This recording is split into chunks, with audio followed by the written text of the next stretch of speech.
안녕하십니까. 다문화, 다문화 정책, 다문화주의의 실태를 파헤치고 진단하여 그 진실을 국민들에게 알려드리는 우리문화사랑 국민연대 팟캐스트입니다.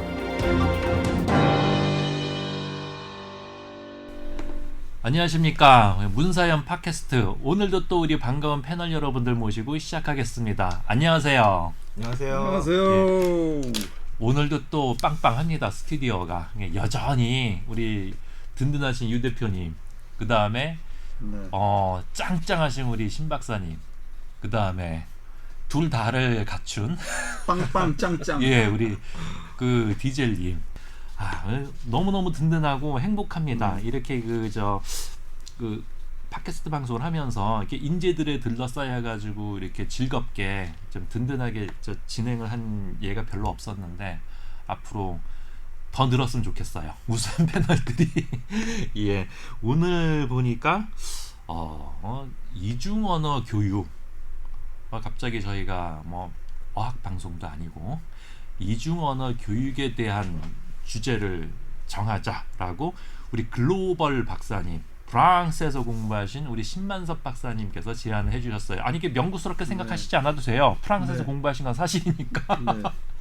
그래서 아니 왜 이 프랑스에서 공부하면 근데 글로벌이에요? 요즘에 글로벌 좋아하니까들. 우리도 한번 써봐요. 뭐 가지고 우리 좋은 의미로 쓰는 거고. 근데 우리 그 신만섭 박사님께서 뭐 깊은 뜻이 있으셔서 이 이중언어 교육 이거를 문제 제기를 해주신 것 같은데 한번 말씀을 좀 해주시죠. 뭐 깊은 뜻이라기보다는 우리가 이 다민족화, 소위 다민족 공정에서 예. 또 하나 이제 그 작업에 들어가는 게 이 이중 언어 교육인데 이들이 다민족 공정을 하는 예. 자들이 이제 그 벌이는 작업 중에 하나가 이제 이중 언어 교육인데, 즉 말하자면은 외국 출신 부모, 네. 여기에 지금 한국에 들어와 있는 외국 출신 부모들, 결혼 이민자들 있죠. 예. 결혼 이민자들의 부모의 그 모국어, 모국어와 문화를 예. 그 자녀들에게, 2세 자녀들에게 교육시킴으로써 그들이 나중에 성장해서 자기 부모, 그러니까 그 다른 나라 예. 원적국이죠. 그 외국 출신의 그 부모 원적국의 경제 가교 역할을 하고, 예. 그다음에 나아가서는 이들이 예를 들어서 베트남, 뭐 필리핀, 아니면은 파키스탄, 예. 뭐 캄보디아, 예.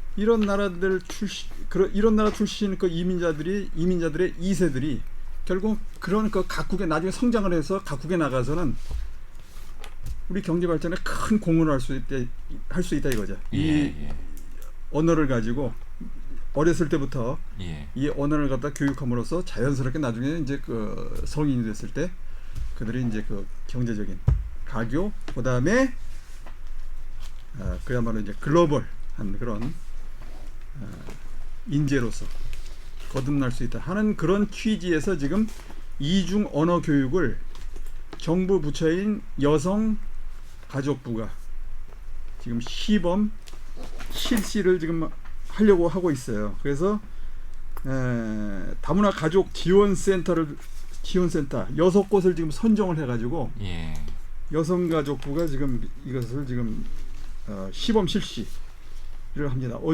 그 시범 사업 선정된 곳은, 시범 사업지로 선정된 곳은 서울 서대문구, 성북구, 그다음에 경기 파주시, 충남 당진시, 전남 한평군, 경남 양산 다문화 가족센터, 이렇게 6곳이 지금 시범으로 8월부터 10월까지 9주간 여기서 이제 그 실시를 하고, 이것이 이제 그 긍정적인 효과를 나타내면은 이제 곧 전국으로 확산을 하겠다.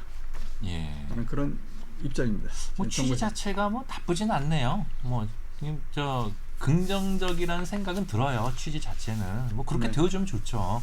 아이들한테도 유익하고 오늘 국가에도 도움이 된다면 사회에도 뭐 나쁘진 않은데, 근데 문제가 뭘까? 이게 항상 이 다문화 관련해 가지고 뭐 아무리 좋은 취지 뭐 이렇게 합니다 그 얘기가 나와도 꼭 전개되는 거 보면 이상하게 전개되는 경우들이 너무 많았기 때문에 그렇죠. 이번에도 그래 뭐 잘 되면 좋지 하지만 뭔가 어딘가 조금 좀 빨짝지근한 느낌이 들긴 드네요. 뭘까 과연 그게? 뭐 사회자는 저 글로벌 인재 좋아하세요? 뭐 말 그대로 글로벌 인재. 그런데 그걸 한번 저희가 정의를 한번 해봤으면 좋겠어요. 글로벌 인재, 글로벌 너무 좋아하는데 요즘에 글로벌 인재라는 게 외국어도 여러 개 국어하고 학위도 여러 나라에서 학위 받고 여러 나라 문화들을 두루두루 다 섭렵해서 너 잘 되세요 하는 게 글로벌 인재인지, 그렇게 두루두루 능력을 다 섭렵해서 우리 국가와 사회를 위해서 공헌하세요 하는 게 글로벌 인재인지 뭐예요 도대체? 자, 이거 여성가족부가 지금 이번 사업을 갖다 실시를 하면서 뭐라고 지금 얘기를 하느냐면 이 이중언어 교육을 통해서 다문화 가족 자녀가 이중언어 사용이 가능한 글로벌 인재로 성장하고 결혼 이민자 부모와 자녀 간의 의사소통과 정서적 유대감도 강화될 것으로 기대하고 있다. 이렇게 지금 얘기를 하고 있어요. 그래서 여기 지금 이제 글로벌 인재 지금 나오네요. 왜 글로벌 인재가 나오네. 그다음에 또 중앙일보의 칼럼을 보니까 제목이 지금 다문화 2세를 어머니 나라로 라는 제목이에요.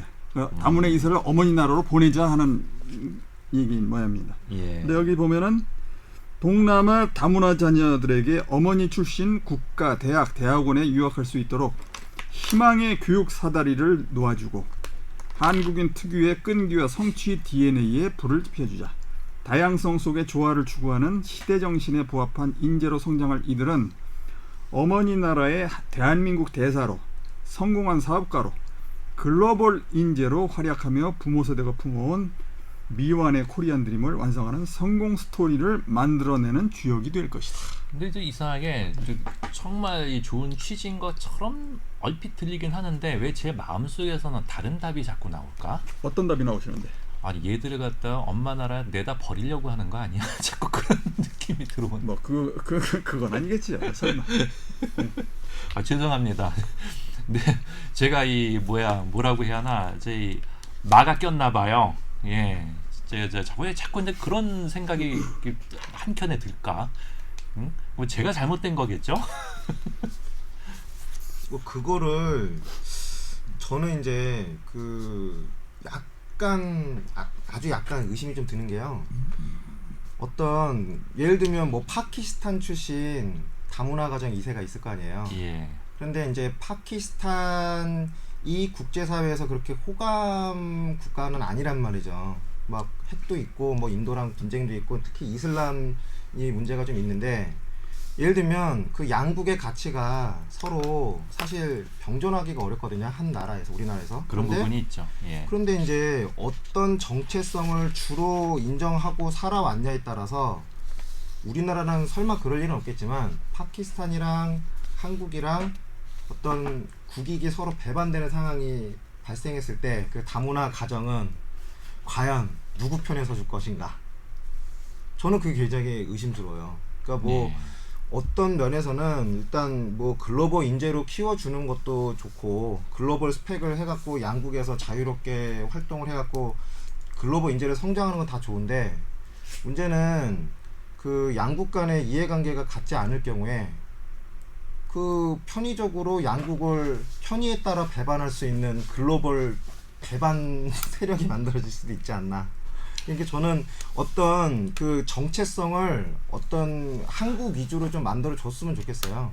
어찌됐든 한국에서 배웠고 그런 기회를 얻었으니 일단은 한국인이 그 아이덴티티의 전제가 돼야 되고, 그 다음에 그 파키스탄의 아이덴티티를 일단 뭐 우선순위로 따지자면 한국이 더 우선이 돼야 되지 않냐. 저는 이제 조금 한국인이기 때문에 이런 생각할지 몰라도 그게 제 입장입니다. 아니에요. 그건 뭐 당연한 얘기입니다. 당연한 말씀이세요. 당연한 이게 정체성이라는 게 이게 한 가지가 돼야지, 정체성이 두 가지가 될 수 없어요. 그러면 예를 들면은 뭐 아버지 엄마가 이제 국제 결혼을 했어. 이제 그 모국이 부모의 그 어떤 모국이 틀린다 하더라도 그 자녀는 하나의 정체성을 확립을 해야지. 그 두 개의 한 사람이 그 두 개의 정체성을 가질 수가 없는 거거든요. 그러면 어릴 때부터 이제 뭐 이런 뭐 여기 표현 보니 기사 난 거 보니까 뭐 긍정적 정체성 확립 지원. 뭐 긍정적 정체성이라는 게 대체 뭐냐? 이것도 참 애매모호한 말이에요. 네, 뭐가 긍정적 정체성이란 말이에요. 저 뭐야 진보를 보고 말이 많다고도 이렇게 뭐 말하시는 분들이 있는데, 근데 이 다문화 추진 세력들 보면요, 진짜 말장난에 말에 말장난이지 말장난. 정말 짜증나요. 아니 국어를 갖다가 우리말을 이렇게 혼탁하게 만들고 오남용의 극치를 달릴 수가 있는가? 그러니까 이 인간들은 이제 어디 한글 학회는 어디 없습니까? 이거 고소해야 해, 이 인간들. 완전 말장난의 거의 극치야. 뭐 외계어라고 해야 되겠네요. 아니 우리나라만이 이렇게 허황되고 예. 이렇게 뻥들이 그냥 그득한 말이 우리 한국어였단 말이에요, 이게 도대체? 그렇죠. 진짜 말하는 짜증나네. 사람이 본인이 그 개념을 이해하고 완전 얘기했는지도 잘 그러게. 모르겠어요. 아니 개념을 안드로메다 날려보낸 이 정신병자들이 주절주절해도 이렇게는 안 할 거예요, 무책임하게. 아니 도대체 한국말을 이제 우리말을 진짜 욕보이는 인간들이에요, 이것들 진짜 이게 짜증나네. 다문화 가족이라 하더라도 지금 대한민국 국민이잖아요. 예, 그럼 대한민국 국민이면 대한민국 국민으로서의 정체성을 확립하는 교육을 해야죠. 당연하죠. 그렇죠. 그게 우선이 돼야 이게 순리지. 자, 이게 그러니까 이렇게 보면 돼요. 지금 우리나라는 일민족 일문화 국가였어요. 예, 지금까지 그렇습니다. 지금 예. 어쨌거나 현재 진행형인데 뭐 앞으로 지금 뭐 소위 다문화라는 이름으로 다민족화가 이렇게 추진이 되면은 앞으로는 뭐 어떻게 될지 모르겠어요. 일민족이 일민족 일문화가 될지 아니면 다민족 뭐 무슨 문화가 될지 그건 모르겠어요. 근데 다른 나라들까지 다민족 국가들 보면은 사실 그 지구상의 대부분의 나라들이 90% 정도가 지금 다민족 국가예요. 예. 그러니까 하나의 국가 안에 여러 민족이 지금 공생을 한다기보다는 공존을 해서 지금 같이 살고 있습니다. 공생을 한다고는 말할 수가 없어요. 왜 그러냐면 서로 다툼이 상당히 많기 때문에 예, 공생을 한다기보다는 그냥 공존을 하는 거예요. 예, 그런데 대부분의 지금 다민족 국가들이 일문화를 추구를 하고 있어요. 예, 예, 그건 당연한 거예요. 그러니까 그 정체성을 하나로 두는 거죠. 그렇죠. 예, 하나의 그 국가면은 단위 국가면은 정체성을 하나로 좀 응집을 시키는 겁니다. 그건 뭐 정치적인 차원에서 당연한 거예요. 여러 가지 정체성이 있으면 이건 쉽게 얘기해서 내전이에요. 싸움이에요. 그렇죠. 예, 정체성이 다른 사람들이 한 국가 내에서 살면서 서로 싸움 난다고요. 그렇기 때문에 정치적인 차원에서는 항상 그 사회적인 통합, 우리 항상 그 얘기도 많이 하잖아요. 사회 통합 차원에서 또 응집력을 갖다가 추구하는 차원에서도 정체성을 갖다가 하나로 두는 건 그건 그럼요. 당연한 거예요. 그 그렇기 때문에 네. 대부분의 다민족 국가들은 뭐 미국도 그렇고 영국도 그렇고 프랑스도 그렇고 대부분의 다민족 국가들은 정체성을 하나로 둡니다. 그렇죠. 그거 정체성을 하나로 두는 것을 갖다 실패한 나라들이 어떤 나라들이냐면 아프리카예요. 예. 그렇기 때문에 끊임없이 내전이 일어나는 겁니다. 예. 그 안에서 끊임없이 쿠데타가 일어나고 왜 그러냐? 거긴 부족 단위로 정체성이 다 달라요. 그렇죠. 그 부족이 한 국가 내에 아프리카 같은 경우는 평균 100개가 넘습니다. 한 국가 내에 부족이 100개가 넘어요. 예. 그 부족들이 전부 언어가 다르고 자기네들의 습관이 다르고 문화가 달라요. 예. 그래서 그 단위 단위 부족의 장들이 군복을 입고 쿠데타를 끊임없이 일으켜요. 예. 그러다 보니까 내전에 휘말려서 오늘날까지 이렇게 계속 진행형으로 가고 있습니다. 자, 여러분들은 어떤 그럼 정체성을 택할 거예요? 다민족? 지금 한국에서 얘기하는 이런 이중언어를 갖다가 이중언어 교육을 실시하면서 다민족, 다문화 교육을 다문화 지향으로 갈 것이냐? 아니면 일문화로 갈 것이냐? 이거 사실 분명히 해야 돼요. 지금 근데 한국에서는 말이죠. 소위 다문화라는 이름으로 다민족화를 추구하면서 이것부터가 잘못된 거예요, 사실. 다문화라는 이름으로 지금 실질적으로 그냥 다민족화를 추구하는 거거든요. 그렇죠.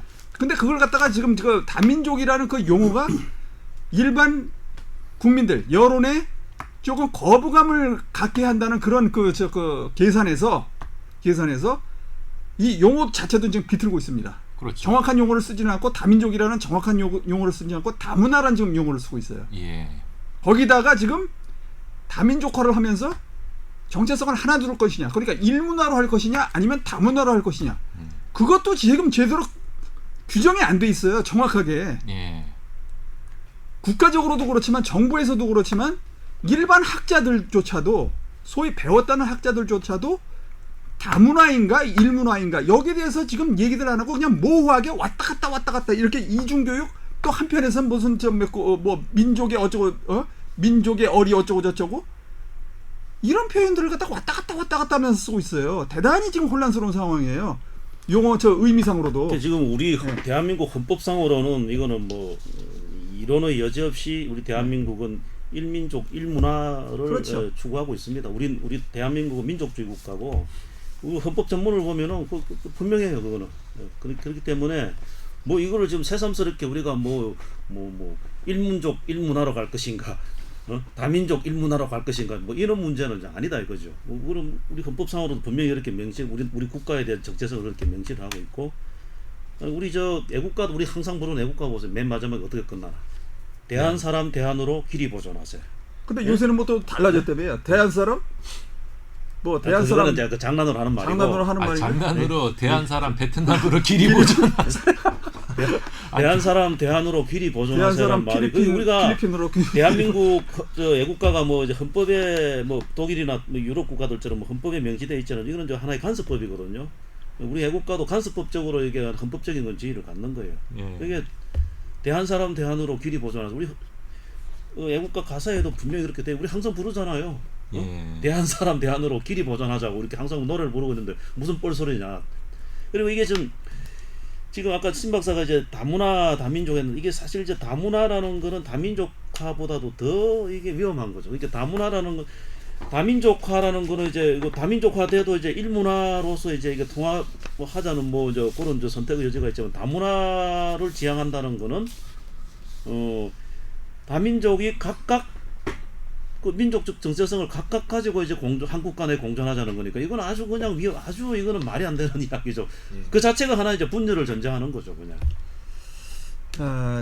그래서 이게 지금 이중은어 뭐 요거 뭐 여성부에서 한다면서 그래 아까 뭐 긍정적 정체성 합리 이것도 이게 도대체 뭐 긍정적 정체성이 뭐냐? 뭐 좋은 말만 그냥. 그러니까 여기에 대한 아주 뭐 명확한 그 어떤 정의도 없어요. 없고 이제 막연하게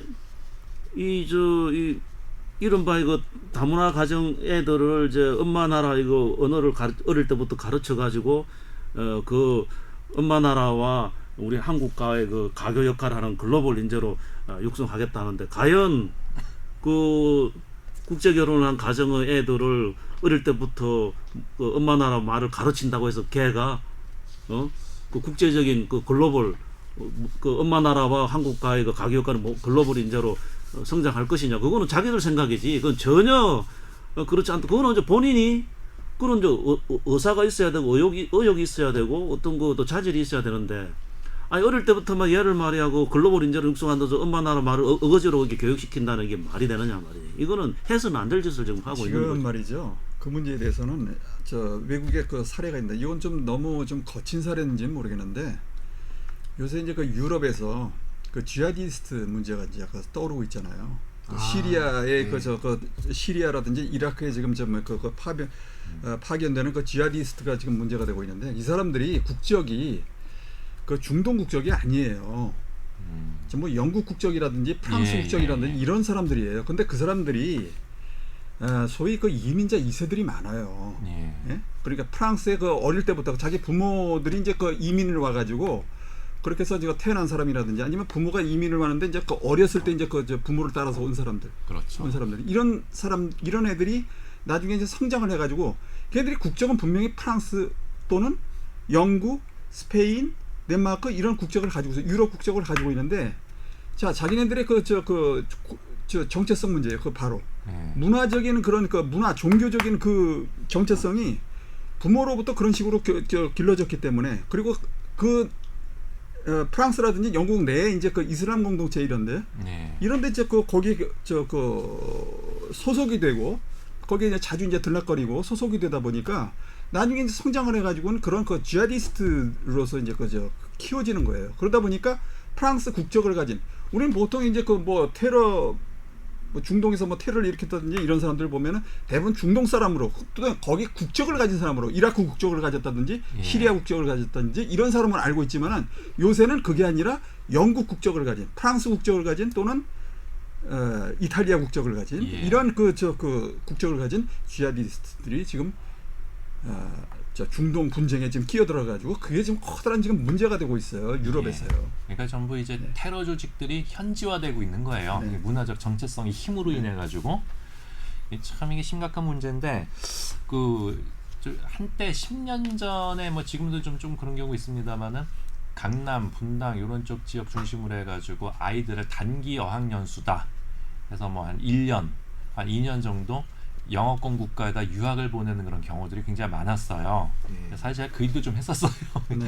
했었는데 근데 하면서 좀 느끼는 게 뭐냐면은 워낙 그쪽 나라 환경이 좋다 보니까 나도 좀 돈만 있으면 우리 애 좀 보냈으면 좋겠 하고 생각을 하다가 쭉 보니까 여기 와서 성공하는 케이스들이 별로 많지가 않은 거야. 제가 이게 보는 관점에서는 예. 그 심지어 어떤 생각이 드냐면 어마어마한 외화가 유출이 되는데 조 단위로 1년에 네. 이거 완전히 엄청 돈을 싸 짊어지고 애들을 해외에다 갖다 버리는 게 아닌가. 예. 그 부분에 대해서도 또 할 말이 있어요. 예. 여기 지금 저 얼마 전에 한국일보에 대학들 무보 서들인 일 해외 인턴십 소위 이제 글로벌 인재를 갖다 키운다면서 지금 예. 글로벌 인재를 키운다면서 해외 지금 대학생들을 갖다 한국 대학생들을 갖다가 지금 우리 한국 대학에서 예. 내보내고 있는데 얘들이 실제로 가서 하는 일이 지금 날품팔이 하고 네, 있죠. 날품팔이 하고 있는 거예요. 무보 서들인 일 해외 인턴십. 아, 네. 자 여기 저 하는 일을 보십시오. 얘네들 우편 봉투에 우표를 붙이는 업무가 전부. 그 네. 단순 노동을 그냥 해외에서 한다 뿐인 거 아니에요? 아니 네. 근데 참 법무법인 공감해서 이런 거 좀 안 다루나? 자 학술회의 주최와 연사 섭외, 리서치 등 실무 체험 기회를 제공한다는 학교의 거창한 구호는 장밋빛 기대에 불과했다. 그러면서 수백만 원의 자비를 들여서 그 자비를 들여가는 거예요. 자비를 들여서 저 세상에. 네. 대학이나 뭐 정부에서 보조하는 거 아무것도 없고 자비를 들여서 수백만 원의 자비를 들여서 인턴십에 참가하는 학생 대다수가 무임금 단순 노무의 노동 착취를 당하고 있다. 법무법인 이게 공감 근데- 여러분. 유엔에 가셔야지 이런 거 좀 네. 개선시켜야 할 거 아닙니까? 안 그래요? 그렇죠. 그런데 얘네들이 이렇게 가는 이유가 뭐냐? 해외 인턴이 취업 스펙 쌓기에 필수 코스이기 때문에 이렇게 네. 저 자비를 들여서 죽자사자하고 간다 이겁니다. 그러면서 가서 하는 일은 커피 회사에서 택배 운송장을 붙이는 일에 동원된다든가 업무는커녕 그렇게 해서 업무를 배우기는커녕 영어 쓸 기회조차 없었다. 완전 바닥 일을 하다 보니까 그러게. 뭐 영어를 쓸 기회가 있겠습니까? 예. 그래서 거기서 제공하는 것은 뭐 허름한 여인수. 예? 학교에서도 항공권도 지원도 안 해줘서 500만 원의 사비를 지출했다. 500만 원을 들여서 갔다는 얘기예요. 거기에. 예, 그 어디서 그 주관하는 거예요 그런 거? 각 학교마다 지금. 유학 업체 네. 이게 그게 보면은 뭐 각 대학- 워킹 홀리데이 워킹 홀리데이 말고 또 예, 있어요. 워킹 홀리데이 말고 또 이게 저 지금 이게 뭐냐면은 예. 그 각 대학교들이 자기네가 한다고 하지만 자체적으로 하는 게 아니고 유학원을 다 끼고 하는 거예요 이게. 그래서 유학원들은 자기가 단독으로 하는 경우는 별로 없고 또 현지의 그 직업 소개서 내지는 현재 유학 에이전시를 또 끼고 합니다 이게. 그러면서 이게 무임으로 가서 일을 한다라고 해도 피를 냅니다. 수수료를 또. 그런 경우들이 많아요. 그러니까 내 돈 갖다 바치고 거기 가서 내 몸 갖다 바치는 아주 참 봉이 김선달보다 더한 놈들이고 뭐. 네. 그러니까 여기 이 그 글로벌이라는 이름으로 착취하는 거죠. 사립대 관계자가 하는 말이 얘들 하는 말 학생들의 글로벌 감각 함양에 도움이 되고. 얼씨고 자, 이 교수놈들이 이게 지금 한 짓인가 그게? 네, 이게 지금 말이죠. 한국에서 지금 심각한 문제가 이 글로벌이라는 단어 있잖아요. 이게 지금 마술과가 지금 쓰이고 있는데 이중문화 교육에서도 지금 아까 네. 글로벌 인재가 나왔고 지금 각종 그다음에 그 다문화도 그냥 다문화라고 하지 않습니다. 글로벌 다문화라고 합니다. 그 용어를 갖다 그런 식으로 꼭 그 앞에다 수식어를 갖다 글로벌 다문화, 글로벌이라고 꼭 붙여요 수식어를. 자 이래서 지금 내가 보기엔 이 한국에서 지금 이 글로벌리즘 도대체 어떠한 그 개념에서 지금 사용을 하고 있는지 이거 문제 제기를 좀 해야 될 것 같아요. 이 저는 이 글로벌이라는 단어 아까 그 사회자도 처음에 저보고 좀 글로벌 교육을 받으신 뭐 그렇게 말씀을 하시는데 저는 이 글로벌이라는 단어에 대해서 아주 좀 싫어하거든요. 예. 글로벌이라는 그 단어에 대해서 거부감이 상당히 좀 많아요. 근데 저는요 우리 그 신 박사님 같은 경우는 글로벌 네. 인재라고 생각을 해요. 왜냐하면은 네. 다양한 그 교육을 받았지만서도 확고한 정체성을 가지고 계신 분이기 때문에 저는 우리 신 박사님 같은 경우는 글로벌 인재의 전형적인 예라고 보는데 네. 이제 사회에서 소위 얘기해서 떠드는 특히 이제 뭐 인권 단체 이런 데서 떠드는 이게 인권 단체라고 하면 뭐 그런 인권 단체가 아니고 인권 팔아먹는 단체 그런 데서 떠드는 뭐 다문화를 주장하는 사람이 떠드는 글로벌 인재하고는 다르다는 얘기죠. 그거는. 대한민국을 위한 글로벌이 그렇죠. 돼야지. 그러니까 우리를 글로벌을 위한 글로벌- 대한민국이 되어서는 안 되지. 그렇죠. 아, 그렇네. 이거죠. 네. 이게 좀 그래도 영화면서 웩더독이지. 그러니까 꼬리에 몸이 흔들리는 게 아니고 그죠? 몸은 가만히 있고 꼬리를 흔들어야지. 그래서 이거 저 뭐 저도 여러 번 저 또 인용을 했는데 뭐 우리가 지금 남북으로 되치게 돼 있지만 이 북한에서 쓰는 구호 중에 이런 거는 우리가 좀 받아들여야 돼요. 뭐냐면 예. 내 땅에 발을 디디고 세계를 바라봐라. 정말 좋은 말이에요. 이게 바로 글로벌리즘입니다. 그렇죠. 내 땅에 발을 디뎌야 돼요. 그럼요. 예? 내 땅에 발을 디디지 않고 허공에서 말이죠. 계속해서 정말 뭐 세계를 갖다 품겠다고 그 오지랖을 떠는데 이거는 아니 뭐 내 이건 땅에 정말 땅에 발을 디디지 않고 공중에 둥둥 떠가지고 무중력 상태에서 응? 그래서 이제 국경도 다 허물자는 거 아니에요. 내 땅에 발을 디디지 않으니까 그런 그 발상이 나오는 거예요. 그러니까 그래서 탈민족주의도 나오는 거고 내 땅에 발을 디디지 않으니까 그런 발상들이 나오는 거예요. 참네. 이제 그러니까 우리 그저 대학생들이나 요즘에 응? 그 워킹 할리데이 비자로 가고도 험한 일하다 봉변당하는 경우들도 있습니다만은 이런 그 국제 인턴십 프로그램이라는 게 가서 아니 국제 바보가 되잖아요. 몸 팔고 진짜 이제 노동력 착취당하고 돈 버리고 그러니까 어설픈 글로벌이라는 게 바로 국가를 그렇게 만들어 버리는 거예요. 국제 호구 만들어 버리고 착취당하면서도 그러니까 내가 이 노예인 줄 모르게 노예로 만들어 버리는 그러니까 정신적으로 영혼이 아주 잠식당하게 하는 이 문화라는 게 무섭죠. 문화가 우열이 없다라고를 하세요. 그럴 수 있어요. 우열은 없을 수 있는데 힘의 차이는 있습니다. 분명히. 그러니까 주류 문화가 있고 비주류 문화는 있어요. 그게 현실이죠. 예, 결국 문화와 문화가 충돌하게 되면은 주류 문화가 비주류 문화를 아예 흡수를 해버리든지 그래서 더 시너지가 있는 더 강한 문화로 탈바꿈한다든지 아니면 말살해버리는 경우가 있죠. 자, 이런 예가 있어요. 우리가 지금 글로벌을 갖다가 지금 잘못 지금 사용하고 있고, 그 다음에 그 태도부터 지금 잘못된 게 글로벌리즘을 지금 한국인들이 우물한 개구리 하는데 한국인들처럼 이렇게 자기 스스로 글로벌을 갖다 외치면서도 세계를 몰라요, 진짜. 진정한 세계를 모른다. 진짜 글로벌을 외치는 사람일수록 내가 보기에는 우물한 개구리들이야. 이 안에서만 그 글로벌 거리지. 사실 밖에서는 말이죠. 한국에 대해서 사실 그렇게 큰 관심들이 없어요. 내가 그 프랑스 있을 때도 한국 전혀 존재감 자체가 없습니다. 좋다 싫다가 아니에요. 그냥 무관심이에요. 없어요. 존재감 자체가. 지금 그 세계 각국에서 물론 우리 뭐 지금 기업들이 많이 나가서 진출을 해가지고 뭐 우리 상품들이 지금 많이 팔리고 있는 건 사실이에요. 나도 거기 가서 프랑스에서 우리 상품들 많이 봤으니까. 그런데 진짜 우리의 입장에서 세계를 바라보는 객관적으로 그리고 우리 국익을 위해서 세계를 바라보는 그런 차원이 너무 좀 부족한 것 같아요. 여기 안에서만 떠들면서 밖에서는 촌티내고 촌놈 행세하고 그 단적인 예가 얼마 전에 오바마가 이제 그 뉴스 그 뭡니까 세계 각국 특파원들을 모아놓고 워싱턴에서 그 프레스센터에서 이제 그 뉴스 브리핑을 하면서 질문을 던졌어요. 질문을 하라고 이제 그 제안을 했어요. 오바마 대통령이 미국의 오바마 대통령이. 근데 우리 한국을 지목을 했어요. 여기 지금 한국 기자들, 한국 특파원들 있는 걸로 아는데 내가 특권을 주겠다. 한국 기자들에게 질문해라. 한국 기자. 자, 어떻습니까? 글로벌을 그렇게 외치는 한국 엘리트들. 이슈가 됐었죠. 네. 묵묵부답. 묵묵부답입니다. 아무런 질문이고 오바마가 2번, 3번을 재촉을 했어요. 예. 한국 기자들 질문하세요. 내가 특권 줍니다. 질문하세요. 그런데 아무도 안 일어나는 거예요. 그래서 대신 누가 일어났습니까? 중국 기자가 일어났어요. 자, 이게 바로 한국의 글로벌리즘의 실체예요. 그 저 한족 민족주의를 주창하는 그 꼴통 국가 소위 얘기하는. 근데 중국 기자가 더 글로벌이네. 그런 면에서 보면은. 그래서 오늘 주제 좀 네. 조금 더 좁혀가지고 예. 예. 지금 이제 이 이중언어 교육을 하겠다는 지금 저 여성가족부의 이제 정책이 좀 문제가 있는 게 이제 첫째 이 정체성 문제입니다. 한 세 가지 정도로 문제가 있다면 정체성 문제인데 지금 저 다문화 가족이라 하지만 대한민국 국민이에요. 그러면 대한민국 국민의 정체성을 어릴 때부터 교육을 해야지. 그걸 당연하죠. 갖다가 이중언어 교육을 시켜 정체성이고 혼란을 부추겨서는 거 안 된다는 거 그게 잘못이고.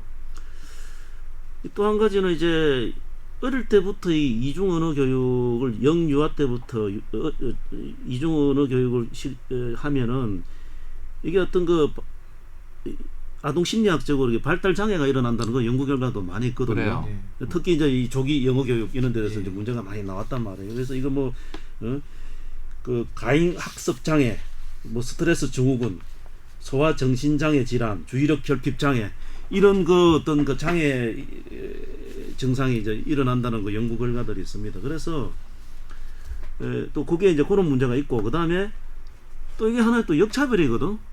왜 그 다문화 가정 아동들만 국가가 나서서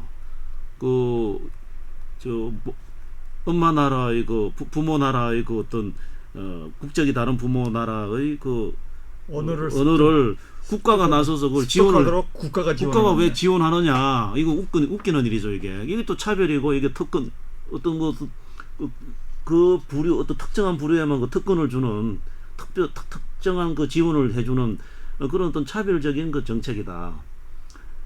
그리고 이걸 왜 또 뭐 설사 그렇다 하더라도 이게 이제 뭐 다문화 가정의 2세 고녀 2세들이 자라서 엄마 나라와 한국 간의 그 가계역할 글로벌 인재로 성장했으면 좋겠다고 뭐 그거는 바라면 뭐 가지는 건 좋은데 그걸 왜 국가가 나서서 개입해서 하느냐 그거는 그 가정 그 다문화 가정의 부모나 그 본인이 알아서 할 일이다. 자기가 선택해야 되는 거고 정체성도 자기가 나중에 선택하는 거지 왜 국가가 나서서 억지로 인위적으로 그런 저 교육을 시키느냐 이거는 뭐 합리적이지 않다 이거죠.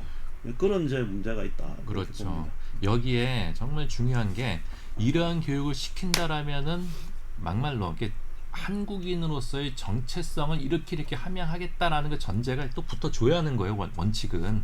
좋다 이거 이렇게 아이들을 위해서. 근데 좀 어떤 생각을 하냐면은 요 가만히 그 저 신 박사님이 그 가져오신 자료도 훑어보면서 느낀 게 이거는 이중 언어 교육의 효용성을 논하기 이전에 명분인 것 같다. 무슨 명분? 이게 무슨 얘기냐면은 지금 현실적으로 이주민 가정들이 대다수가 그 사회에서 빈민 내지는 서민층 이하예요. 그러니까 직업을 주자 이건가요? 그러니까 직업 이전에 사회적인 명분이 없다는 얘기죠. 왜 이렇게 악순환을 계속하는가? 그럼 이들이 이 사회에 뭔가 기여할 수 있다라는 걸 보여줘야 해. 그러니까 여기 또 세금이 들어가는 거야 이런 식으로. 그러니까 그들을 최단 시간 내에 천대받는 기층민중이 아니고 중산층 이상으로 끌어올리기 위해서 결국 세금이 들어갔잖아요. 계속. 근데 사실 해외는 이민 정책을 실행하게 되면은 이민 오는 사람들이 엄청나게 돈들을 가지고 와요. 우수한 인재들이니까 오히려 GDP가 막 올라간다고. 근데 우리는 이주민을 받아들임으로 인해서 오히려 GDP를 깎아먹어. 그런데 이게 아니다라는 걸 뭔가 보여주기 위해서는 지금은 뭐 우리 세금 혜택을 보고 있지만 얘들이 잘 커서 우리나라에 이득이 될 수 있어 라는 걸 뭔가 보여줘야 하는데 그 퍼포먼스가 이거라는 얘기죠. 제가 보는 관점은 그래요.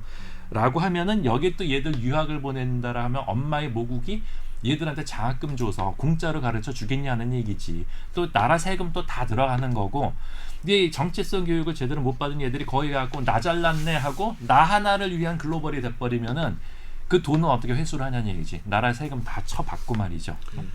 이게 또 법무부에서도 그러고 여성가족부에서도 가끔 이제 왔다 갔다 하는데 이제 헷갈리는데 우리 정부는 이제 사회 통합 정책을 추진하고 있어요. 사회 통합.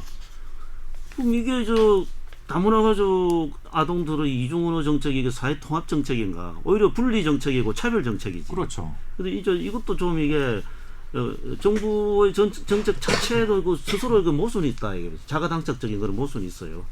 사회 통합을 부르짖으면서 사회 통합을 포기했어요. 제가 알기로는 뭐냐면 유럽에서 그 수많은 이슬람권 이주민을 동화시키려고 아주 강력한 뭐 그 투입도 했잖아요. 복지 혜택 완전히 거의 무상으로 편입시켜주고 했는데 실패했다고 자인을 한 상태에서 그런 실패를 한국에서 답습하지 않기 위해 요즘에 이제 새로 뭐 거기에 대한 대안이라고 얘기하는 게 샐러드 이론이에요.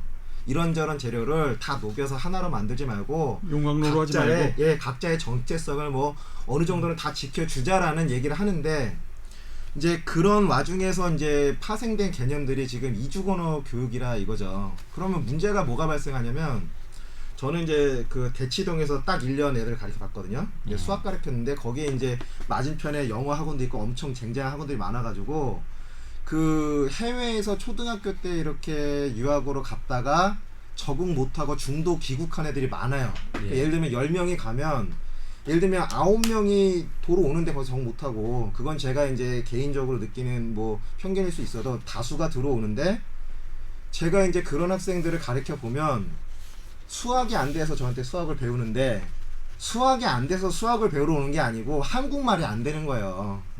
그러니까 미국 가서 영어도 안 되고 한국 가서 한국말이 안 되니까 수학도 안 되고 국어도 안 되고 다 안 되는 거예요. 바로 그거예요. 그 문제를 많이 겪었어요. 바로 이제 그 어린이들이 이제 그 성장 그 발육하는데 바로 이제 겪는 문제가 지금 예. 우리 디젤님이 예. 얘기한 요런 그 좀 혼란을 겪는 거예요. 예. 네. 어느 것도 안 되는 거죠. 그래서 지금 이제 본론으로 다시 돌아왔기 때문에 이런 말씀드리는데 제가 그런 경험을 많이 한 게 뭐냐면은 학습 장애가 큰 문제가 돼요. 그러니까 아이들에게 있어서 스터디 능력, 그러니까 학습 능력의 가장 중요한 기본 요건은 모국어 구사 능력이거든요. 이게 안 돼 버리면요, 진짜 바보 돼 버려요. 그렇죠. 그러니까 최악의 문제인 거죠. 외국어를 잘하고 말하고 그 문제 이전에 공부를 애들이 못 하게 되는데, 그러니까 이게 무슨 얘기냐면은 그 특목고 진학을 할 때, 그러니까 외고. 우리 지금 외곽에 있는 수도권 외곽에 있는 지역 학교 아이들 같은 경우는 이제 내신만으로 이제 특목고 진학을 하는 경우들이 많았거든요, 외고에. 근데 이제 서울 시내 이제 몇몇 지역 아이들은 아주 이제 그 특별 전형이라 해가지고 외국어 정말 잘하는 애들, 뭐 토익 만점 받고 이런 아이들이 입학을 해요. 외국에 많이 살다 온 아이들. 처음에 이제 입학식 날 딱 가면 그런 일이 있어요. 그 주변 의정부라든지 이런 뭐 남양주 외곽에서 내신이 좋아서 온 아이들 주눅이 팍 들어요, 입학식 날. 왜냐면은 쫙 그냥 오렌지족처럼 하고 온 이 서울 시내 그 입학생 아이들이 영어로 쌀쌀합니다. 막 기 죽이는 거지 뭐. 예. 막 하면은 난 영어가 저렇게 안 되는데 하면서 기가 팍 죽어.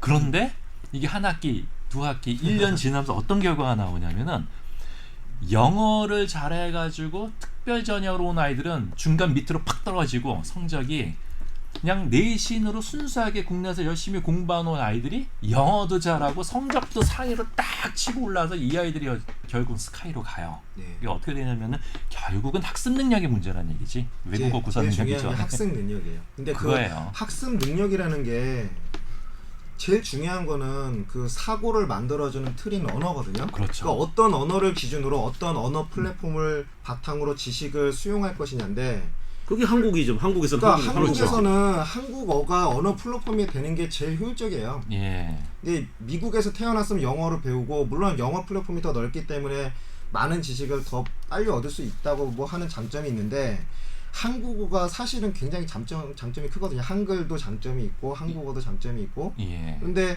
그 예를 들면 운영 체제를 컴퓨터에서 두세 개를 같이 깔아놓고 쓴다는 게 뭐 그렇게 대단하게 효율이 없잖아요. 어쨌든 예. 하나 정도로 해서 제대로 쓰는 게 나은데 예. 거기에 이제 필요한 프로그램만 일부 뭘 이렇게 차용해서 쓰는 거지. 이거를 플랫폼 자체를 두세 개를 혼재시켜 놓으면 어느 하나의 장점도 제대로 발현을 못 시키는 게 제가 확인한 결론이에요. 막말로 컴퓨터는 가능한데 인간은 그냥 돌아버려요. 그렇죠.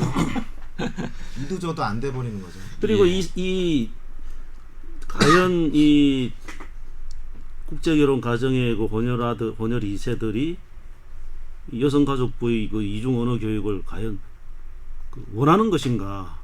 나는 과연 얘들이 원할까? 나는 아니라고 그렇게 그것도 생각합니다. 아니라고 네, 보는 게요. 아니라고. 제가 그 가리키는 뭐 저는 공부방에서 애들 가리키는데 그 옆집에 외국인 그 다문화 가정이 있어요. 제가 맨날 보는데 남편은 아마 한국인인 것 같고 똑같이 생겼으니까.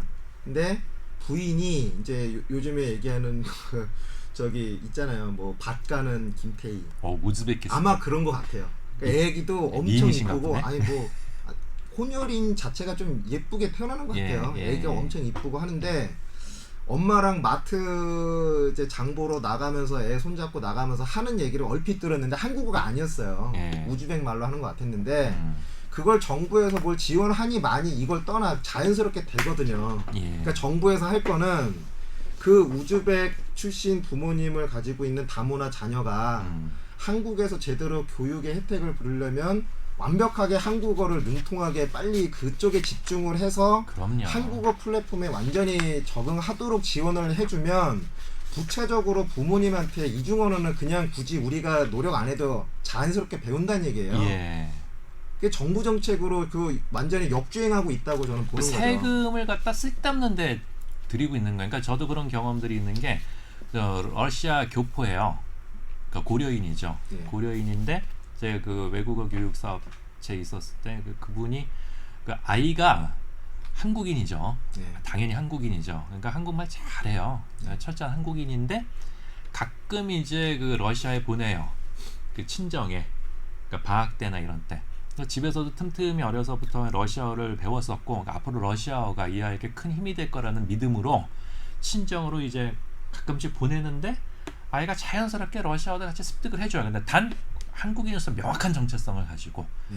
그러니까 그런 사람이 결국 대우받아요. 그런 사람들이 우리 한국을 위한 글로벌 인재인 거고. 그렇죠. 예. 아니, 그리고 이게 저 반드시 그 국제 결혼한 그 혼혈아들이 글로벌 인재가 될 자질이 있는 건 아니에요. 오히려 당연하죠. 얘들은 뭔가 좀 이제 이게 한국 사회에 좀 부적응하고 이런 게 좀 있어요. 그래서 대체로 보면은 이 국제 결혼 혼혈 가정 애들이 뭐 지금 이제 한 뭐 좀 빨리 결혼한 그 집에서 한 20세 이상 이렇게 뭐 성장했지만 별로 그렇게 뛰어난 이렇게 자질을 가진 인재는 아직까지 내가 보지는 못했거든. 네. 네? 이제 아니, 뭐 그거는 뭐 저 주관적인 아니 입장이시고. 지금 저 보여지는 현상이 그렇다는 거지. 근데 이 이중언어 교육 말이죠. 이걸 지금 저 그 어디에요?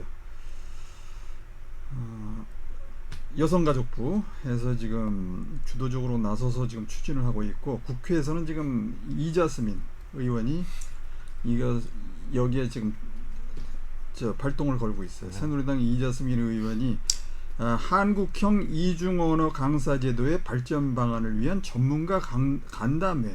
이저스민 예, 의원이 이런- 왜 빠졌나 했어. 네. 그래서 보면은 이자스민 의원이 하는 말이 2009년 처음 도입된 이중언어 강사 제도는 다문화 가정 자녀뿐만 아니라 일반 학생을 위한 국제 문화 이해 교육, 제2 외국어 지도 등 다양한 역할을 하고 있다. 이렇게 얘기를 하고 있어요. 이자스민 의원이. 이자스민 의원은 호주 ABC하고 그 인터뷰에서도 여기 오는 한국에 오는 이민자들의 정체성을 그대로 살려줘야 한다고 아주 그냥 힘주어서 그 강조를 한 바 있어요. 그런 뭐 같은 맥락에서 지금 이런 그 이중언어 교육에 저 발벗고 나서는 자, 우리 같습니다. 청취자 여러분 보세요. 그 정체성을 살려준 결과가 이자스민 의원이에요. 예, 뭐 신문 보도, 인터넷 다 한번 살펴보십시오. 아마 이게 정체성을 살려준 결과가 과연 우리에게 어떤 부메랑이 되는지 아마 생생하고 똑바로 다 보실 수 있을 거예요. 더 얘기 안 할게. 그다음에 이들이 지금 또 하나 근거로 드는 게 이중언어 교육을 실시하면서 드는 근거가 유엔 아동권리 협약에 이제 그 뭐라고 되어 있느냐면 이걸 또 저 그 인용을 하고 있어요. 거주국과 출신국의 국가적 가치와 문화를 존중하는 교육이 이루어져야 한다라고 명기가 돼 있다. 뭐 그거는 이제 실제로 이제 아동권리 협약을 이제 보면은 29조에 있는데 그렇게 표현이 안 돼 있다고. 그 관련 조문을 보면은 어떻게 돼 있습니까? 29조 다항에 자신의 부모와 문화적 주체성, 언어 및 가치, 현 구조국가 출신국의 국가적 가치 및 이질적인 문명에 대한 존중 이렇게만 표현돼 있지. 뭐 교육을 어릴 때부터 이중교육을 시켜야 한다 이렇게 표현이 안 돼 있는데 그렇게 자기들이 그냥 아니, 나름대로 오히려 역으로 네. 말이야. 이질적인 문명에 대한 저 문화에 대한 존중하면은 그들이 여기 와서 다른 나라에서 왔으면은 여기 그렇지. 원적국의 그 문화를 갖다 존중해야 된다는 그런 뜻으로도 받아들여요. 그러니까 자신의 부모와 문화적 주체성, 언어 및 가치, 현 구주국가 출신국의 국가적 가치 및 이질적인 문명에 대한 존중 이렇게 표현되어 있거든. 그러니까 뭐 존중해야 된다고 교육시키면 되는 거지. 그렇다고 해서 저 엄마 나라 교육을 언어를 갖다 어릴 때부터 억지로 이렇게 가르치라는 거 하고는 그런 취지가 좀 난 다르다고 봅니다. 다르다고 보고 이게 지금 이제 시범적으로 실시한다고 그러는데 이 애들이 뭐 실험 대상도 아니고 말이죠. 이걸 좀 굉장히 이거는 좀 잘못된 시도라고 봅니다. 그리고 아까 방금 신 박사도 이제 2002년도부터 이중언어 뭐 교육이라고는 벌써부터 이제 오래전부터 실시해 왔거든요. 주로 이제 2009년도. 결혼 이주 여성들이 뭐 나와가지고 이제 베트남 결혼 이주 여성이 와서 뭐 베트남 노래도 가르치고 베트남 뭐 말도 뭐 조금씩 가르치고 초등학교 그렇게 해왔어요. 그러니까 나는 이제 이 의도가 결혼 이주 여성들의 고급 안정적인 일자리를 주기 위해서 이 제도를 실시하는 게 아닌가 싶어요. 주로 이제 이 가능성 있어요. 이중언어 강사는 주로 이제 결혼 이주 여성들을 이제 이 집중 교육을 시켜가지고 아마 그 투입을 할 거거든요. 지금도 그렇게 해왔고 보니까 그래서 이것도 역시 이제 돈과 관련돼 가지고 그런데 이 프로젝트가 전국적으로 확대되면 다 이게 지금 수십만, 근 20만 가까이 되는 저 각국 출신의 결혼 이주 여성들이 아마 이중언어 강사 자리를 꿰차지 않을까. 자연스럽게 이런 부분 뭐 그렇게 추정이 됩니다. 이런 부분이 있는데 언어를 가르치는 교사의 자격은 기본적으로 학위가 있어야 해요. 그런 게 또 선행되는 부분이 있고, 근데 국내에 와가지고 예를 들어 우여곡절 끝에 뭐 학위를 만들었다는 게 말이 되느냐? 그건 좀 아니라고 봐야지. 언어를 가르친다라면 그래도 현지에서 학위를 받는 게 그게 원칙인 거죠. 근데 일단은 그 유 대표님 말씀이 굉장히 신빙성이 있다라고 보는데. 좀 이런 얘기를 좀 한 가지 좀 하고 싶어요. 그 유태인들 같은 경우에 다양한 인종들이 있죠. 다양한 문화권에서. 그렇지만 응집력이 그나마 그래도 좀 강하다. 요즘에는 유태인들끼리도 뭐 좀 내부 차별이 있다고는 하지만서도 그래도 강한 응집력을 가질 수 있었던 것이 유대교라는 강력한 종교적 정체성이 바탕에 깔려 있었단 말이죠. 그 정체성이 그들을 강인하고 우수한 그 민족으로 만든 거지. 외국어 구사 능력이 뛰어나고 문화적인 다양성이 있어서 그들이 뛰어난 민족이 된 건 절대 아니라면, 우리 모든 국민들 열이면 열 다 붙잡고 물어보세요. 당연히 그 정체성이라고 그럴 거고, 그리고 그들의 정체성은 늘상 부러워하잖아. 그렇잖아요. 그러니까 우리 한국은 지금 우리 정체성이라든지 우리 정신적 가치, 이 무형의 가치를 버린 결과가 지금 이따위로 좀 나오고 있는 거예요. 그러니까 언어도 말이죠. 이게 정체성을 위한 하나의 중요한 수단이거든요. 그렇죠. 정체성을 표현하는 중요한 수단인데, 자, 이것을 하나의 그냥 그 한낱 도구로 보는 거예요. 지금 한국은 이제 커다란 문제가 소위 이걸 언어 도구주의라고 그러는데 조금 어려운 말로 이 도구주의라는 게 뭐예요? 그러니까 사물이나 생각, 이것은 하나의 행동의 도구이다. 그래서 이것이 그 현실에 적용되어 있을 때만 유효하다는 그런 사상인데, 사실 이게 이제 그 미국의 실용주의, 프래그마티즘에서 이제 나온 얘기예요. 근데 이것을 갖다가 극단적으로 표현하는 게 한국식 언어 도구주의예요, 지금. 그래서 그 언어, 즉 한마디로 해서 언어는 도구일 뿐이라 이거예요. 사실 근데 언어는 도구가 아니에요. 여기서 이게 의사소통 수단이다. 단지 의사소통 수단이다. 그다음에 경제적 관점에서 유효성이 있다. 라고 이제 그 우리나라 이 도구주의자들이, 언어 도구주의자들이 생각을 하는 거예요. 근데 언어라는 건 단지 도구일 뿐이고 의사소통 수단일 뿐이고 경제적인 유효성만을 가진 건 아니에요. 정말 중요한 건 언어에는 영혼이 포함되어 있는 거예요. 그렇죠. 영혼을 담는 그릇이죠. 그 언어의 말 한마디에 그 사람이 소속되어 있는 공동체의 문화와 관습과 역사와 모든 것이 거기 다 담겨 있어요. 그 언어적인 표현에. 근데 이 한국 사람들은 이것을 그냥 단지 뭐 소통의 도구, 경제적 관점에서 이익이 될 수 있으면 얼마든지 우리가 받아들일 수 있는 것, 이런 식으로 해가지고 그 발상에서 이 언어 도구주의, 극단적인 언어 도구주의에서 나온 발상이 영어 공용화예요. 한참 동안 그 떠들었던. 그렇죠. 그러니까 어린지 네. 파동이었는데 참 우리나라 사람들 교육이 정말 문제라는 게 네. 그러니까 저 계속 도구적인 교육만 받아오다 보니까 하다못해 윤리 도덕조차도 시험 치기 위한 수단으로만 배워오다 그렇죠. 보니까 그 교육의 진정한 가치라든지 목적, 무형적인 이 인식 능력이랄까? 그냥 한국 사람들이 집단적으로 좀 저하돼 있다라는 게 이런 문제거든요. 그러니까 예를 들어서 언어 도구론자들의 견해가 옳다라면은 어학만 존재해야 해. 그러니까 영어학, 일어학, 그다음에 스페인어학만 존재하고 문학은 다 통일돼야 해. 그래서 정신이란 건 네. 의미가 없으니까.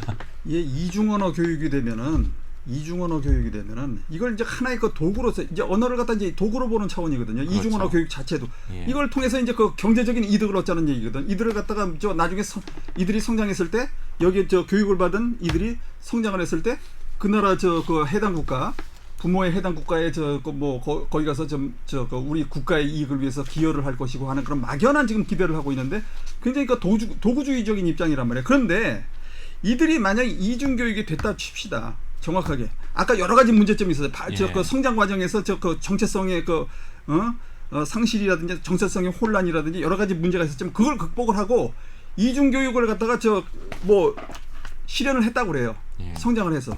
하지만 그 사람이 과연 한국만의 이익을 위해서 활동을 할 것이냐. 힘들죠. 잘못하면은 예. 잘못하면 넘어갈 수도 있어요. 반대편으로. 그러니까 아까 좀 막연하게는 네. 그렇게 기대를 해가지고 투자하신다는데 정말 막연한 거고 제가 보기에는 국제적인 박쥐로 잘못을 공산이 그러니까 훨씬 기회주의자가 커요. 될 수가 있어요. 기회주의자가 잘못하면 이제 예. 자기의 그 편익에 의해서 이쪽으로 옮겨가고 저쪽으로 옮겨가고 잘못한 기술을 갖다가 이제 그 예를 들어서 기술을 갖다가 이제 유출을 한다든지 예. 하는 그런 일들이 지금도 이거는 뭐 예를 안 들어도 뭐 저 뻔히야 저 내다 보이는 그 전망 아니겠습니까? 자 보세요 지금 중남미에 저 그 소위 우리가 얘기하는 글로벌리스트들이 상당히 많아요. 예. 자유제재로 영어 씁니다. 예, 거기 저 스페인어 쓰면서도 자유제재로 영어 쓰고 하는 사람들 많아요. 그리고 이탈리아 쓰는 사람, 유럽 언어 자유제재로 구사하는 사람들 많아요. 근데 예. 거기에 그런 엘리트들이 중남미의 엘리트들이 하는 짓이 뭡니까? 전부 국부 유출이에요. 예. 외부로. 유출에다가 부정부패, 독재, 뇌물. 그 자기의 그 개인적인 자산, 언어적인 자산을 가지고 밖에 나가서 이제 그 자유자재로 구사하는 그 언어력을 가지고 이제 거기 네트워크를 갖다 형성을 해가지고 다른 나라와의 네트워크를 형성을 해가지고 오히려 자국의 국부를 갖다 빼먹는다든지 아니면 스파이 짓을 한다든지 하는 그런 일이 지금 비일비재하게 일어나고 있거든요. 그러니까 뭐 국제구에 들어온 원조 다 착복하고 그러니까 오직 자기와 자기 가족밖에는 안중에 없는 거예요. 왜? 정체성이 없으니까. 그렇지. 내 가족이 내가 정체성인데 뭐 조국가 뭐 민족이 뭐 소용이 있어. 그래서 지금 이중언어 교육이라는 것이 이게 지금 저 아까 말씀드린 도구주의적인 그런 시각에서 대단히 지금 위험하고 그다음에 장차 이걸로 해서 이들이 성장을 해서 과연 한국의 국익을 위해서 일을 할 수 있느냐. 물론 양국 다 같이 좀 이익이 된다면은 뭐 좋겠죠. 하지만은 그렇지 않을 지금 저 가능성도 상당히 많을 것이라는 거죠. 박사님이 이 주제를 제안하셨을 때 좀 전문적이고 기술적인 토론이 될 것 같다는 생각을 했는데 결국 굉장히 무거운 주제가 되는 게 저는 이 다문화 가정 아이들과 부모들의 정체성을 논하기 전에 이런 발상을 하고 있는 공무원들의 정체성부터 먼저 따져야 할 것 같아요. 얘들 좀 정신이 올바로 바뀐 한국인들이 맞는 건가? 이게 좀 회의가 들거든요. 그러니까 아까도 제가 정말 국가적인 위기예요. 제가 봤을 때는 한국에 지금 글로벌이라는 그 단어로 지금 마술을 걸고 있는데 그 마술도 좋은 의미의 마술이 아니라 지금 이 정체성 문제라든지 그다음에 여러 가지 지금 그 경제 문제라든지 이렇게 해서 그냥 자칫 잘못하면 혼란으로 저 빠져들게 하는 그런 마술을 지금 그걸 걸고 있는데 나는 이게 글로벌이란 단어 이거에 대해서 좀 다시 한번 재고를 요하는 그런 토론이 좀 필요하다고 봐요. 그 국민적인 그 토론이 필요하다고 봐요. 여기다 글로벌에다 국적 있는 글로벌, 정체성 있는 글로벌이라는 말이 붙어야 할 것 같아요. 내 땅에 발을 딛고 세계를 바라보라. 그게 진짜 글로벌리즘이라는 정말 거예요. 중요한 거죠. 지금 뭐 또 이런 얘기 또 몰몬 교도들 우리 국내에 와가지고 저 명찰 딱 메고 양복 빼입고 다니면서 전도들 열심히 하죠. 근데 유타주가 몰몬교회 본산이에요. 거기 보면은 미국 내에서 통번역 센터가 집중돼 있는 아주 외국어의 천국이기도 합니다. 이중언어 교육하네요. 예, 네. 근데 이중언어 교육은 네. 아니고 이 몰몬 교도들이 외국어 구사 능력이 특별히들 뛰어난데 다 나이가 들어서 그러니까 고등학교 졸업 이후 선교 활동을 위해 외국어 교육을 집중적으로 해요. 1년 이상. 그리고 나서 해외에 파견이 되는데 그들은 ESL 그러니까 다중언어 교육 환경에서 자란 게 아니고 영어라는 모국어 기반에서 이미 다 성장한 후에 외국어로서 그 목적의식을 가지고 목적의식을 가지고 배우는 거예요. 목적의식을 가지고 배우는 거니까 그거는 전혀 문제가 없는 거예요. 그렇죠. 그런 근데 상태에서는. 중요한 건 뭐냐면은 그들이 굉장히 언어 습득 능력이 빠른데 네. 그 이유가 뭐냐? 선교를 위한 목적. 그러니까 그렇죠. 정체성이 분명한 가운데 외국어 교육이 들어가기 때문에 굉장히 효율적이고 속도가 빠르다는 얘기죠. 걔들이 뭐 유아 때부터 뭐 그렇게 이중언어 교육 훈련을 받은 건 아니잖아. 아마 외국어들이 굉장히 능통하기 때문에 지금쯤이면은 조금씩 그런 환경도 제공이 되고 있을지 모르겠지만서도 우리 한국어 같은 경우를 보자고요. 그러니까 한국인 2세, 3세들이 우리나라에 오는 게 아니에요. 진짜 이 백인들이 오거든요. 왜 그러면 한국 사람들이 백인을 좋아한다는 거 알아요. 그들도. 그러니까 의도적으로 백인들을 보내는데 그 백인 선교사들이 한국어를 바이링구어 환경에서 배울 수 있는 그런 상황이었겠느냐? 아니지. 적어도 고등학교 졸업 이후에 한국어를 접했다는 얘기죠. 그런데도 우리나라에 와서 능숙하게도 구사하는 사람들이 많단 말이죠.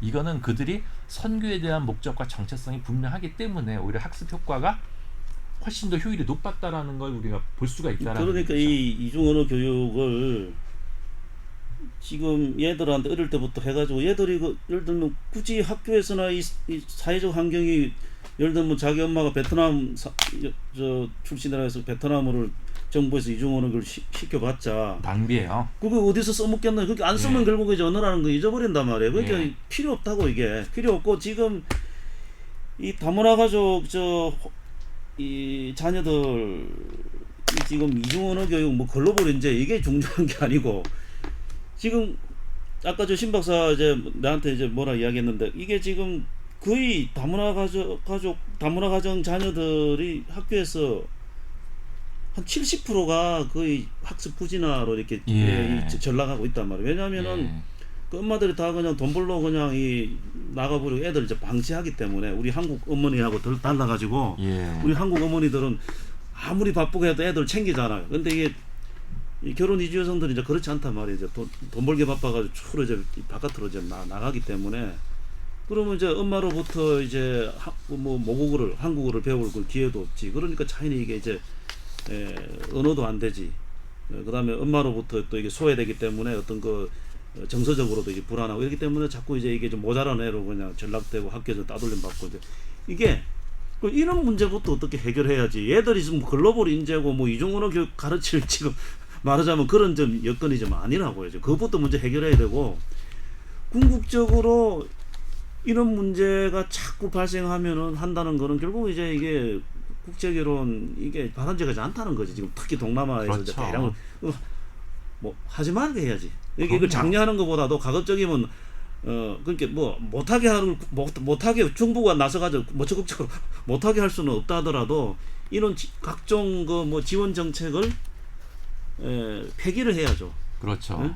그게 정부가 할 일이지. 왜 이걸 자꾸 문제가 생기는 걸 자꾸 더 부추기가 더 하게 하느냐 말이죠. 그러니까 좀 중요한 말씀인 게 이게 한번 거짓말을 하기 시작하면은 그 거짓말을 감추기 위해서 계속 거짓말을 하게 되고 첫 단추를 잘못 깨면 계속 잘못 엮이는 거예요. 그러니까 이 사실 지금 저 동남아시아라든지 여러 중앙아시아 쪽 여성들을 상대로 한 국제 결혼이 매매혼이라는 말도 오명도 듣고 있잖아요. 위장 결혼이라는 말도 있고 이런 식으로 이게 잘못됐는데 원인이 이걸 계속 봉합하려니까 이런 말도 되지 않는 정책이 또 나오는 거죠. 그리고 이중언어 교육을 갖다가 지금 여기에 들어오는 이민자 2세들에게 이중언어 교육을 시켜서 뭐 동남아라든지 이런데 뭐 글로벌 인재로 내보낸다고 그러는데 아니 여기 한국민들은 뭐 그런 자질이 있는 사람들이 없어요. 이미 나가고 있습니다. 그런 그 사람들이 이중언어 교육을 안 시켜도 자기의 그 목적을 위해서 아니면 기업의 목적을 위해서 다 훈련시켜서 내보내고 있어요. 세계 각국에 지금 내보내고 있어요. 근데 굳이 이들을 갖다가 따로 이렇게 띄워가지고 국가에서 또 돈까지 대가지고 글로벌 인재로 키운다고 이중언어 교육을 한다는 것 자체가 지금 참 그래서 도대체가 이게 난센스지 이게. 예, 서두에 그 말씀드린 게 나라에서 세금 들여갖고 애들을 그 엄마 나라에 갖다 버리려고 그러는 건가 그 생각이 얼핏 들었다는 게. 저는 그 오늘 이 주제가 그렇게 저한테 이제 물론 좀 일부 관련이 있지만 들어보고 느낀 게 이거예요. 그 외국인의 정체성과 한국인의 정체성을 같이 갖게 하는 게 어떻게 보면 현실적으로 이렇게 쉽지가 않은 거를 계속 들었거든요. 그렇다면 일단 한국인으로서의 정체성을 보다 강하게 확립시키는 게 그 학생의 그 다문화 자녀의 한국 사회의 정상적인 안착을 위해서 보다 좋은 거고 그게 그 우선시 돼야 돼도 불구하고 이거를 정책을 말하자면 역주행하고 있는 건데요. 그렇죠. 근데 이런 상황에서 제일 극단적인 그 실패 사례로 제가 예를 하나 들고 싶은 게 물론 이거랑은 상관이 없지만 최근에 그 옛날에 그 대한민국 최초의 우주인이라고 그 여자분 있잖아요. 이소연 씨고 그 이소연 씨가 지금은 미국 가서 거의 미국 시민권 따가지고 그 미국 애들의 어떤 그 우주에 관한 어떤 뭐 경험을 팔고 다닌다고 하는데 우리나라에서 수백억 들여서 우주에 달나라까지 뭐 우주까지 보내줬더니 그 경험을 가지고 미국 애들을 지금 교육하고 있다 이거죠. 그러니까 이거는 그 이소연이라는 개인이 글로벌 인재라는 어떤 고정관념을 잘못 오해한 거예요. 그러니까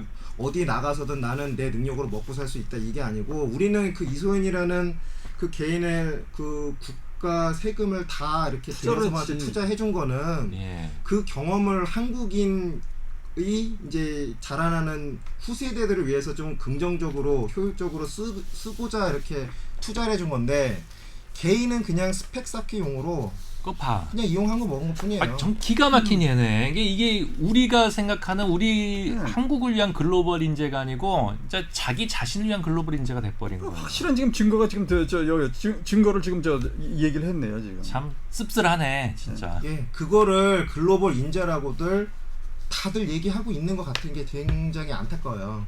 예. 뭐 조금 더 좀 전문적인 얘기를 하자면은 ESL 환경에서 이중 언어 교육이라는 건요. 이런 얘기 좀 드리면 뭐하지만은 이미 다 발표가 나온 건데 연구도 했고 부모의 학력 수준이 상당히 중요해요. 그렇지 않으면 무조건 부부가 외국인이라 해가지고 서로 국적이 다른 저절로만 다 되는 건 아니에요. 반드시. 그건 굉장히 예민하고 설계가 잘 되어진 고도로 기획되어진 환경이 아니면 이중 언어를 동시에 습득하는 그 이중 언어 그 소유자가 되기는 굉장히 힘이 듭니다. 그렇다면 현실적 우리 다문화 가정이 소수를 제외하고는 그러한 학구적이고 세밀한 환경을 갖춰줄 수 있는 환경인가, 배경이 되는가, 그건 저희가 좀 생각을 해봐야겠죠. 예, 그래서 기본적으로 아마 학자들은 알 거예요. 이게 좀 개소리라는 거 이런 것들. 우리 청취자 여러분들도 헷갈리지 마세요. 이게 이중언어 교육이 쉬운 거 아니에요. 내가 보기에는 이런 정책은 진짜 이거 비인권적인 정책으로 이렇게 비난받아 마땅해요. 이게 애들을 한국 사회에 이제 온전하게 자연스럽게 이게 적응할 수 있도록 그런 교육을 시켜야지. 얘들을 또 분리하고 또 차별해서 이중언어 교육을 시킨다는 건 과연 얘들이 원하는 바도 아니고. 그럼요. 얘들한테 전혀 도움이 안 되는 그런 이 정책을 쓸데없이 돈을 들여가 쓰고 있다. 근데 내가 보기에는 아마 이 정책이 전국적으로 확대되면 결국은 그 이 동남아나 뭐 아시아에서 온 결혼 이주 여성들을 이제 고급 일자리, 이중 언어 강사로서 그게 이제 뭐 그냥 엄청나게 늘어나서 얘들이 그냥 지금은 뭐야 그 커피 바리스타, 바리스타나 뭐 미용사나 뭐 이 정도 뭐 이제 직업 교육 받아가지고 하는 요즘은 일부 학교에서 이제 학교 이제 뭐 이런 저 뭐야 특할 시간에 가서 뭐 이제 뭐 자기 나라 뭐 노래도 가르치고 뭐 말도 가르치고 이제 그런 이제 뭐 특강 비슷하게 이렇게 하는데 만약 이게 이제 전국적으로 확대돼 실시되면 정식으로 이제 이 과목으로 들어가가지고 얘들 따로 이제 클래스를 만들어가지고 이제 가르치는 게 되겠죠. 그러면은 결혼 이주 여성들이 이제 각자 자기 나라 말을 가르치는 그런 이제 이중언어 강사로서 이제 등장하는 뭐 그런 기회가 되지 않을까 그렇게 생각이 듭니다. 아무래도 교사라면은 사회적으로 그래도 좀 인정을 받고 중산층에 좀 더 빨리 접근할 수 있기 때문에 상당히 좀 신빙성 있는 분석이시라고 좀 봐요. 이 대표님. 이미 이제 예. 써봤거든. 예, 수년 예. 전부터 해왔어요. 예. 그걸 이제 실험 삼아 이제 한 것 같아. 이걸 하기 위해서. 그런데 이제 그 대가가 너무 크다. 그러니까 실제적으로 보면은 요즘에 그 교육 일선에서도 다문화, 야 다문화 그런다 그러잖아요. 공부 못하고 피부 색깔도 우리 틀리고 이질적이고. 그러니까 우리 표현의 우스갯소리로 그런 말 있잖아. 야, 자 다문화스럽다. 예를 들어 그러면 좋은 뜻은 아니잖아요. 그러니까 아이들한테 다문화라는 그 뭐라 그래야 낙인을 찍어버리는 거예요. 이런 식이. 그러니까 이제 또 좀 전문적인 얘기를 하자면은 그 아이들이 이게 중고등학생들과 경우에 그 학습에 의욕을 잃은 아이들한테 학습 의욕을 단기간 내에 북돋워 줄 수 있는 굉장히 좋은 방법이 하나 있어요. 이게 학습의 전이 효과라고 하는데 학습의 전이 효과를 극적으로 키워줄 수 있는 가장 좋은 수단이 혹시 뭔지 아세요? 모르겠습니다. 제2외국어 가르쳐 주는 겁니다. 그래서 뭐 영어도 잘 못해, 수학, 국어도 그럭저럭. 그런데 어느 날 갑자기 일어를 굉장히 잘해. 또 중국어를 어떻게 하다 보니까 배웠어. 얘 홍콩 영화 좋아하다 보니까 그 중급 정도 수준이지만 제2외국어를 잘하면 확 켜요. 주변에서. 야, 너 외국어 되게 잘하는구나. 본인도 그렇게 믿게 되고 야, 이걸 어떻게 좀 활용해 봤으면 하는 생각에 국영수를 더 열심히 하게 된다는 얘기죠. 그래서 실제로 그거는 검증 결과가 나왔어요. 그래서 아이들한테 극적으로 학습 효과를 키워줄 수 있는 전이 효과가 가장 큰 게 뭐냐? 제2외국어입니다. 근데 이건 물론 중요한 게 뭐냐면 그 전에 정체성이라든지 학습 목적, 욕구가 기본적으로 내재되어 있는 학생이어야 해요. 예. 그래서 외국어 교육 효과가 그런 건데 지금 이거는 아니지. 아이들 낙인 찍는 거예요. 지금 발상은. 예. 그래서 우리 아이들도 이 다문화 가정 아이들도 튼튼한 모국어 아래에 한국인 가정 아이들보다는 교육 투자도 부족하고 환경도 부족해 열악하게 성장하겠죠. 그때 엄마의 모국어가 제2외국어로서 힘이 돼줘야지 이딴 식으로 애를 갖다가 초장부터 다문화스럽게 만드는 이런 수단으로 이게 된다라면 이건 엄청난 인권 침해고 나라를 위해서도 이거는 백해무익한 겁니다. 이거. 그 여성가족부 그래서 뭐 이야기하는 내용을 보면 이제 이걸 하면서 이는 이제 앞으로 이종호는 교육을 실시하면 한국 학생들도 그러니까 다문화 가정 아이들이 아닌 학생들도 이제 원하면 예. 예, 교육을 시키겠다. 그렇죠. 근데 오히려 이런 식이거든. 그렇게 되면 예. 그 혜택을요 한국 애들이 더 보게 될 거예요. 왜? 제2외국어로서 한국어 튼튼하게 된 상황 하에서 뭐 미얀마어, 베트남어 오히려 한국 애들이 더 재미 볼 거예요. 제가 보는 관점에서는. 한번 보세요 여기 틀리나 맞나. 그러니까 다문화 아이들을 위해서라도 이러면 안 되는 거예요. 그러니까 그거를 정책을 반대로 적용하면 아주 긍정적이라는 얘기죠. 그렇죠. 한국 애들한테는 예를 들면 베트남 뭐 제2외국어로 잘 가르치고 맞아, 쌍권청 타는 건 그러니까 다문화 애들한테는 한국어를 제대로 가르친 게 제일 확실하게 제가 그거를 많이 느껴봐서 저는 네. 확실하게 그거를 강하게 주장할 수 있어요. 우리 말이 안 되면 영어만 안 되는 게 아니고 국어도 안 되고 수학도 안 되고 모든 과목 다 안 돼요. 그렇죠. 그러니까 기본적으로 교육이든 뭐든 번지수부터 제대로 찾으란 얘기예요. 기본이. 그리고 이게 저 이중 언어가 되는 애들이요. 아까도 얘기했지만 이 언어라는 게 단순한 그 의사소통을 위한 도구가 아니기 때문에 예. 그 영혼을 담고 있단 말이죠. 그 예를 갖다가 내가 저 직접 체험을 한 게 있는데 프랑스에 있을 때 내가 저 그 기숙사에 있었어요. 근데 거기 대부분 학생들이 아프리카에서 온 유학생들입니다. 흑인 예. 학생들. 근데 걔네들 불어를 잘해요. 진짜. 왜 그러냐면 자기네들 그 식민지 모국이기 때문에 예. 프랑스가 식민지 모국이기 때문에 적어도 아프리카의 상위층들, 상위 엘리트들은 불어를 갖다가 저 그 어렸을 때부터 학교에 그 초등학교 때부터 계속해서 그 배우기 때문에 자연스럽게 구사를 합니다. 얘들. 근데 이들이 하는 행태를 보니까 내가 기숙사에 있을 때 한 10대 명이 있었는데 그 아프리카 저 유학생들이 10대 명이 있었는데 어느 날 이제 그 미국이 저 그 이라크를 침공을 했던가 그때 이제 그 프랑스에서는 엄청나게 비난을 했어요. 원래 그 프랑스가 반미 국가입니다. 예, 예. 근데 우리하고는 또 저 그 우리의 반미 하는 사람들하고는 또 달라요. 걔네들은 이제 패권을 갖다 잃어버린 차원에서 시기 질투 입장에서 이제 그 반미를 하는 것이지 뭐 예. 어떤 뭐랄까요 저 자기가 저 그 피지배의 예.